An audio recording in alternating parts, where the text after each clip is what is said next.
What is going on, my people? Welcome back to another video. So today was a pretty solid day in the crypto market. Although Bitcoin was down 12% in the last week since the flash crash over the weekend, we are slowly seeing a recovery at the price of $54,000 right now. Ethereum's been having a blast, and we saw it break new all-time highs today, outperforming Bitcoin. If you paid attention to yesterday's video and acted on my non-financial advice, you would be up over 10% on your investment in a single day. To put that in perspective, most conservative old school traders have a celebration if they make a 10% return at the end of the year. So if you're watching this video now, you are in good hands. And I just want to say congratulations, because you're actively trying to better your financial life and make some real generational wealth by watching these type of videos. This channel is all about helping you make more money, staying informed. And my goal by the end of this year is to hopefully make some millionaires, or at least get some people out of debt, or make some decent amount of money from all this cool free content and all the tools we got at our disposal. So for this video, we're going to be discussing a few very important things. First, we're going to talk about Bitcoin and Ethereum and strategies involving what you should do. Should you buy now? Price target and exit plans. We're then going to discuss some current news about the state of crypto and how US regulators may try to step in to slow this beautiful bull run down, and what you should be doing next. Lastly, guys, I know a lot of you have been asking me, Brian, what are your thoughts on Dogecoin? And Brian, what are your thoughts on Safemoon? So I've been very quiet about those two coins, but I feel like so many people keep asking me that I need to state my opinion on it. So I'll be talking to you guys and sharing with you what that is towards the end of the video. Now, before we get started, just a couple reminders. Like the usual, there are a ton of filthy little scammers in the comment section. They've been tricking a ton of my subscribers for their money. Don't ever message that WhatsApp number. Second, I'm not a financial advisor. I just want people to win. Don't forget to hit that like button if you appreciate the research and work that goes behind the scenes for these videos, because they do take a lot of time. And subscribe to this channel if you don't want to miss out on this pretty historical moment in the crypto and investing world. Now, one more thing, I got a sick deal for you. If you aren't protecting yourself with a virtual private network, also known as a VPN, this is the first thing that you should be doing. I've personally been using Surfshark for this entire year since I had my entire identity stolen. You can check out my story time video at the end of this video. I'll have a little card that pops up if you want to learn more about that. But this deal right here gives you 83% off and 3 months free. It's the best one to possibly exist on the market right now. You can get access to a VPN to protect yourself so nobody ends up hacking you, stealing your data, or even anything related to crypto. All right, guys, so let's get started with this video. Hop into my computer and show you exactly what we're dealing with in today's video. All right, so to cover what we mentioned earlier in this video, Bitcoin is down right now 13.55%. They're at $54,000. If we click on this and do a little bit of chart reading, we'll notice the pullback that has happened within the last week. So here we are from our all-time high of $63,000 earlier this week. We had the flash crash, pulled us down, and right now it looks like we are trading a little sideways. So what should we do as an investor right now? Many new investors would see this type of graph, freak out, and sell off of emotions, and I'm going to share with you why this may be a good buying opportunity for a coin like Bitcoin. So the price of Bitcoin declined below $60,000 on April 17th after a strong rally throughout the past week in anticipation of the Coinbase public listing on the NASDAQ. So as most of you guys know, Coinbase was listed on the stock exchange, and since then it has had a pretty disappointing run. I feel bad for anyone invested into it like me. I feel bad for myself. There are many experts that are speculating that because of the IPO not doing as well as many people expected it to, that is the reason why Bitcoin isn't performing as well. In one of my last videos, I talked about all of the reasons behind why Bitcoin may be going down. And it's not just because of one or two things. It's because there's a wide variety of different issues going on in the world right now. And then there was a catalyst, which we talked about with Binance and over leveraged new traders. If you haven't watched that video, make sure you guys check that out as well. So as we continue to scroll down in this article, it states Coinbase's public listing brought significant attention to the cryptocurrency market. It marked the first public listing of a major cryptocurrency exchange, leading to high institutional demand. As a result, the cryptocurrency market rallied leading up to the listing, with Bitcoin price hitting new all-time highs above $64,000. However, it was almost expected to see Bitcoin and Ether drop after the fact, considering the tendency of cryptocurrencies to sell off after a major event. Scrolling down, it says, at the same time, cryptocurrency traders are mixed regarding where Bitcoin will go with its new weekly candle. For instance, Cantor and Clark, a popular cryptocurrency derivatives trader, said that the market isn't necessarily bullish or bearish based on options data. Instead, Clark noted that the options market trends show that Bitcoin would likely see sideways action, which would mean consolidation at around $60,000.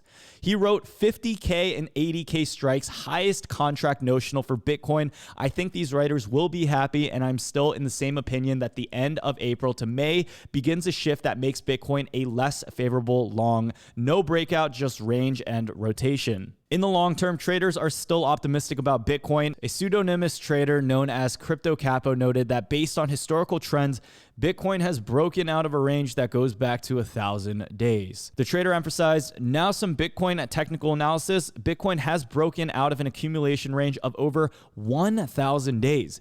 This usually results in long extensions. Currently, the increase over the previous all-time high is only 200%. So this article right here really focuses more on the chart patterns or the technical aspect of why Bitcoin may be trading sideways. Here's what I believe. There are still many more reasons outside of just the technical standpoint in order to get that prediction of where Bitcoin could be headed. So here's what you need to know. Support levels in a bearish case. This is pretty much a alternative situation to what we would see when the market starts to go back down. So there are two major price supports to look out for. The first one is around $51,325, which could be a support level where whales most recently acquired a high volume of Bitcoin. The second price support level is the network value to transactions, or the NVT, which is currently at $47,679 and is a major price support level in Bitcoin bull markets. If the market price were to fall significantly below the NVT price without a quick recovery within a few days, a detailed analysis of the demand side would be needed to judge if the market's bullish structure has been broken. Now, on the demand side, the capital flow still looks healthy. Enough volume is still willing to pay current prices, while whales have ramped up their buying again. Current price action is still above the NVT price, which suggests that current price fluctuations are still within the expected bullish territory. Now, going back to what I mentioned earlier in this video, I also wanted to touch upon some more fundamental news talking about regulation suppressing crypto. So this is actually really good news right here. The title of this article states, ex-US regulator, fears of regulation suppressing crypto have gone away. The former acting head of the OCC, Brian Brooks, great name, by the way, has hinted that the crypto regulation storm may have passed, claiming that the size of the industry means government and regulators will no longer be able to stamp it down. Now that we're in a $2 trillion market cap in crypto, I think the fear that regulations will somehow vanish or suppress this has gone away. It's too late for that, Brooks, who is due to take over as the CEO of Binance, said in a televised interview with CNN. But he added that applying traditional banking solutions to the sphere would result in failure, stating that money laundering risks and terrorism needed to be met with blockchain native solutions. So I completely agree right here. Instead of trying to bring in US regulators to combat something as decentralized as cryptocurrency, what we need are solutions within cryptocurrency itself in order to regulate everything going on with, I would say, the terror. I don't even like using that word. Yeah, I don't like using that word, because I feel like YouTube's going to demonetize me. If you want to check out the full interview, it is posted on Twitter. It's about 8 full minutes long, and they do go into some very good topics. Did something turn off? My bad. Just saw something in the corner of my eye going away. Yeah, so this article brings up a couple good points that I wanted to talk about. First, in terms of overall crypto regulation. So even outside the US, you know what? We could even bring it in the US. There are some states like New York where people cannot access certain exchanges due to these regulations. Now, if we look at other countries like South Korea, the home country, right now I'm seeing more and more articles of other international countries who are getting regulations with crypto and not being able to purchase it when they want. For South Korean officials, the insistence on real name crypto trading accounts is part of efforts to combat money laundering via cryptocurrencies. This rule requires exchanges to obtain and renew certain license approvals from lenders in the country. By partnering with local banks and requiring real name trading accounts, South Korean regulatory and law enforcement agencies can have access to crypto transaction data for their investigative purposes. Crypto businesses in the country must abide by strict financial reporting standards following the new laws. The Korea Financial Intelligence Unit, an arm of South Korea's Financial Service Commissions, responsible for anti-money laundering oversight across the country's financial sector, will police the activities of cryptocurrency businesses. So this is just one example of other countries really taking it into their own hands and trying to regulate things like money laundering or using cryptocurrency for illicit, illegal activities and trying to really just take the ball into their court. Now, there are a lot of dangers to this, and if I were to compare this to any other analogy, I would think of things like gun laws, where individuals who want to carry their freedom of owning guns may not be able to because of regulations, and it's always going to be this debate, and I feel like it's going to be very interesting to see where the direction of the entire cryptocurrency market heads in the next few years, because it's a battle of regulation, stability, and trying to make sure that people are still safe. It's tough because the whole point of cryptocurrency is that it's not supposed to be controlled by any regulations or governments. So let me know what you guys think. There are other countries handling this much more different than we are in the US, but this will definitely play into the price of what we see with Bitcoin and overall affect how much money we make. For me personally, I believe that there shouldn't be any type of strict regulations like this. I don't agree with South Korea and what they're trying to do. I understand why they're trying to do it, but seriously, when it comes to cryptocurrency and other countries really trying to just take advantage and control it before it gets too big, it's just something that I don't agree with. Now, I also did want to touch up a little bit more on Ethereum and where we are at with that right now. Guys, I mentioned in one of my last videos that there were a lot of big Ethereum purchases coming from whales. I'm going to recommend a resource to you. It's called Whale Alert. They also have a Twitter page that I follow. I keep up with their homepage just to see some of the transactional data because of the way blockchain works and because all this is on a public ledger that we have access to that we can read. Whale Alert literally gives people alerts that whales take in terms of big crypto purchases. So it helps a lot when you're trying to see what they're buying up during this time. But if you really aren't confident in yourself as an investor and you want to follow people who have been in the industry with much more skin in the game, it's just one of the easy ways that you can pick up as a strategy in terms of being a successful trader. All right, so for this section of the video, let's talk more about entrance and exit strategy with cryptocurrency. So here's what I got, okay? For me as a trader, I actually have multiple different exchanges and platforms that I use with individual trading profiles. What this means is there are some people who love being conservative. There are some people who hodl forever. They don't make a single move. And I actually have that part of an investment portfolio. So an example of that is going to be the crypto that I have on my cold storage away from these exchanges. I don't actively trade this amount. I tuck it away. I keep it, whatever happens in the market, it's staying where it is. Now, I'll have different portfolios like an altcoin portfolio, a day trading portfolio, or even a swing trading portfolio where I can become different types of investors depending on what season we're in. Now, as a newer investor, you don't need to be doing all of that. And I'm going to say right here, the easiest thing that you can do, which may result even in more profit than any day trader out here, is to just hold on, forget about it, and continue to average into your investment. For the most part, we know that Bitcoin and the overall cryptocurrency market is still in this bull run, and we are not looking to stop anytime soon. I do believe that we are going to come to an end at some point, but right now we are still hovering at the $53,000 mark and nowhere near the top of what this potentially could be. So let me give you guys some of my best non-financial advice right here as a trader that has saved me thousands and thousands of dollars. You want to trade when the market is consolidating, you're not blindly trading on emotions, and you're able to have that proper entrance and exit strategy on what you want to do. So many people are asking me, Brian, what should I do? Should I just try to time the market? Is this a good time to go in? Timing the market is never going to be a good idea, but if you really feel confident that's a skill that you have, I would say do it. Just don't be putting your entire life savings. Put maybe $50 or $100 to see how you could do, or even open up a paper trading account to see hypothetically how you would perform and then go off of that type of investment strategy you have. I would recommend for most of my new beginners though, to dollar cost average into any investment. If we take a step back and look look at Bitcoin and realize that the price is still projecting up forward, what you can do is just dollar cost average and follow the linear path of the market. If Bitcoin happens to go up high one day and you buy in, but then the next day it corrects and the next day after that it goes down even lower, if you continue to buy the average of that, you still will find yourself not hurting as bad as someone who might have bought at the complete top of that cycle. So in order to dollar cost average, it's really simple. Choose whatever amount you want to invest. It could be $10, $20, $100, or $1,000. And then you can choose how consistently that gets put into your account. So it can be every week, every day, every month.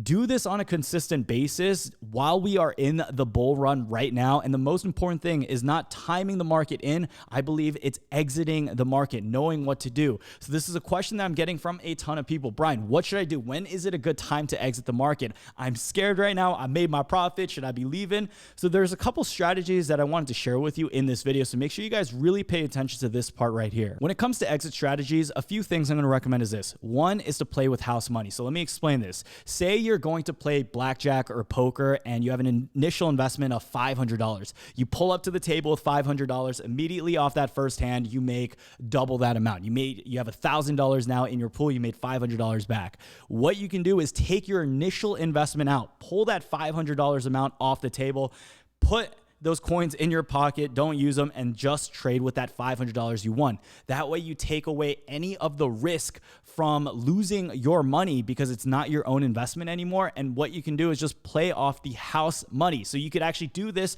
on a fundamental standpoint with investments. A lot of people do this and find success. Now, the downside to this is that because you're losing that buying power, you don't get the benefit of a higher reward, but you almost reduce that risk to zero if you take your initial investment out. To get to this stage, you do have to be invested into cryptocurrency. I recommend dollar cost averaging in, making some type of return. And when you decide, hey, I'm good with this profit, and make sure you decide, write it down somewhere, have it in your head.